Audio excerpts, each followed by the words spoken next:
بسم الله الرحمن الرحیم حامدا ومصلیا اما بعد. عزتمندو، د مانځه چې کومه سلسله مو شروع کړې وه په هغې کې نن مسله ذکر کوو د قرائت خلف الامام. موږ دا خبره مخکې کړې وه چې د اهل سنت والجماعت او د احنافو دا مونځ دا د نبی علیه السلام مبارک د احادیثو سره موافق ترین مونځ دی او د نبی علیه السلام مبارک اکثر احادیث د دې په تایید کې دي. عزتمندو، نن په دې مسله باندې چې امام پسې به مقتدی قرائت نه کوي په دې باندې څو ادله مختصرا ذکر کوو. اول دلیل موږ ذکر کوو د قرآن کریم نه. الله رب العزت فرمای: اعوذ بالله من الشیطان الرجیم واذا قرئ القرآن فاستمعوا له وانصتوا لعلكم ترحمون. کله چې قرآن کریم لوستل کېږي تاسو هغې ته غوږ کېږدئ، وانصتوا خاموش شئ، لعلكم ترحمون، د دې لپاره چې په تاسو باندې رحم وکړی شي.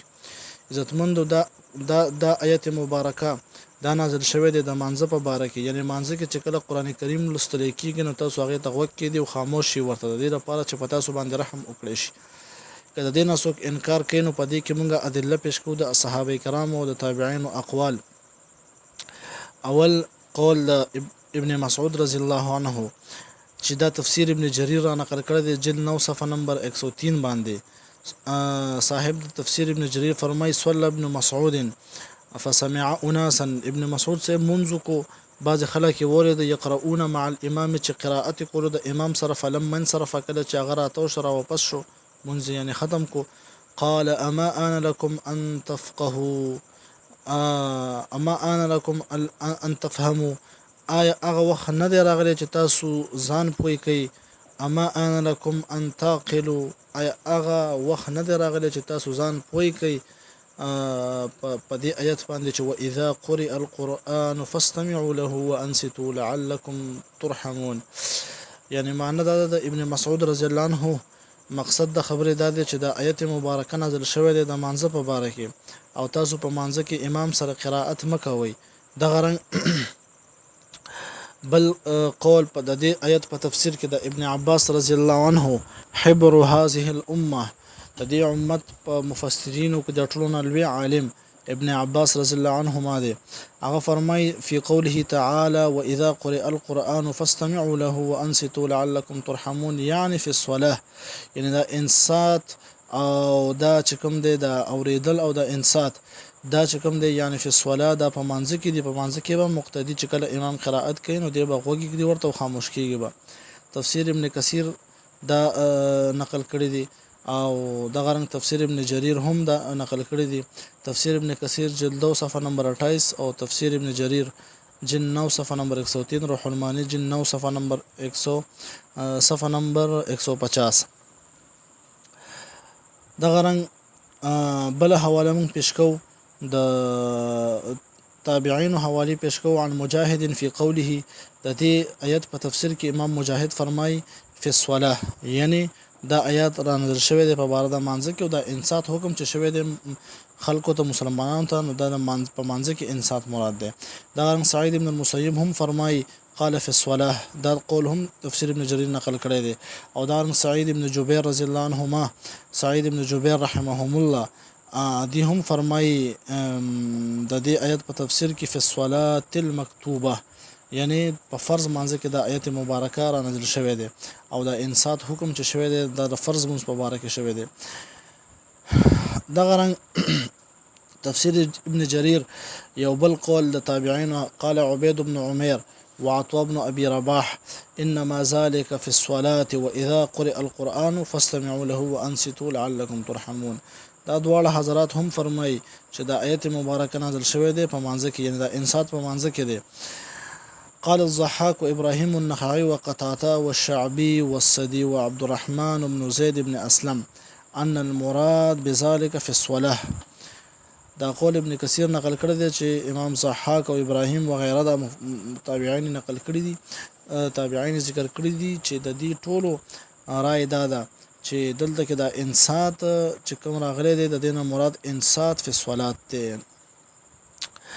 او فتاوا شیخ الاسلام ابن تیمیه په هغه کې حافظ ابن تیمیه رحمه الله ذکر کړی دی چې وذكر ابن حنبل الاجماع على انها نزلت في الصلاه.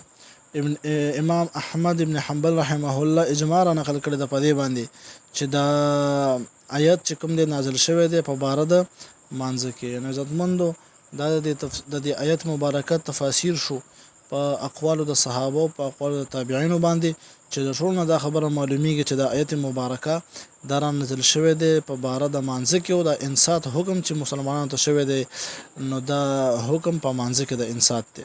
دنه پس یو څو احادیث ذکر کو. اول نمبر حدیث د مسلم شریف حدیث ته عن ابي موسى الاشعري رضي الله عنه قال ان رسول الله صلى الله عليه وسلم خطبنا. نبی علیه السلام مونږ ته خطبه وکړه فبين لنا سنتنا مونږ ته سنت هغه طریقې چې کوم دی هغه بیان کړي.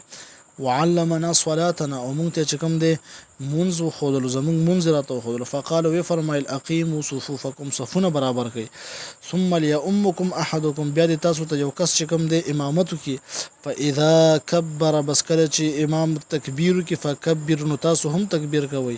واذا قرأ او کله چې قرائت کوي فانصتوا نو بیا خاموش اوسئ. واذا قال غير المغضوب عليهم ولا الضالين او کله چې امام غیر المغضوب عليهم ولا الضالين فقولوا امين نو تاسو چې کوم دی امین وایي. دا حدیث مسلم شریف جلد نمبر 1 صفحه نمبر 174 کې ذکر شوی دی. ابو داود ابن ماجه هم دا حدیث ذکر کړی دی او دې حدیث کې صراحت د دې خبره نبی علیه السلام مبارک وکړو چې امام کله تکبیر کې تاسو هم تکبیر کوئ. و اذا قرأ او کله چې امام قرائت کوي فانصتوا تاسو خاموش اوسئ. عن ابي هريره رضي الله عنه بالحديث ابو هريره سيب دي قال رسول الله صلى الله عليه وسلم دي فرمایي چې نبی عليه السلام مبارک فرمایل انما جعل الامام ليتم به امام د دې لپاره جوړول شي چې داغه اقتدا وشي. فاذا كبر بس کله چې امام تکبیر کوي فکبروا تاسو هم تکبیر کوئ. واذا قرأ او کله چې امام قرائت کوي فانصتوا تاسو خاموش اوسئ او یعنی چپ شي. واذا قال غير المغضوب عليهم ولا الضالين او کله چې امام غیر المغضوب عليهم ولا الضالين فقولوا امين تاسو امين وای. واذا ركع او کله چې امام رکوع کې فرکعوا تاسو هم رکوع کوئ. واذا قال او کله چې امام وای سمع الله لمن حمده فقولوا ربنا لك الحمد. نسائی جلد 1 صفحه نمبر 107 ابن ماجه هم دا حدیث نقل کړی. طحاوی هم دا حدیث ذکر کړی دی. دا غرنګ بل حدیث د جابر ابن عبد الله رضی الله عنه دی. دا حدیث ابن ماجه کې ذکر شوی دی صفحه نمبر 61 قال دی فرمای قال النبي صلى الله عليه وسلم نبی علیه السلام مبارک فرمایل من كان له امام فقراءة الامام له قراءة چا د پاره چې امام وینو د امام قراءت د لپاره هغه کافی دی او د امام قراءت د قراءت ته عزتمندو د دې روایتونو تصریح په دې خبره باندې معلومیږي چې د مقتدی د امام قراءت د مقتدی د پاره کافی دی او مقتدی ته ځان له قراءت کولو ضرورت نشته.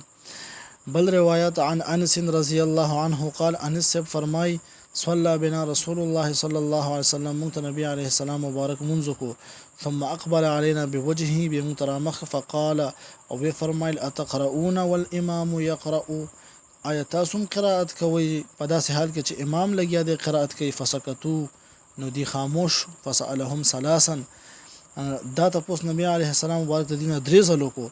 فقالوا نو صحابه او فرمایل انا نفعل او جمون دا کار کو. قال النبي عليه السلام مبارك فرمایل فلا تفعلوا دا سمکوي یعنی قراءت خلف الامام دا مکوي. کتاب القراءت کی روایت ذکر شوی دی عن الزهري عن انس رضی الله عنه ان النبي صلى الله عليه وسلم چې نبی عليه السلام مبارک قال او فرمایل واذا قرأ کله چې امام قراءت کوي فانصتوا نو تاسو خاموش اوسئ.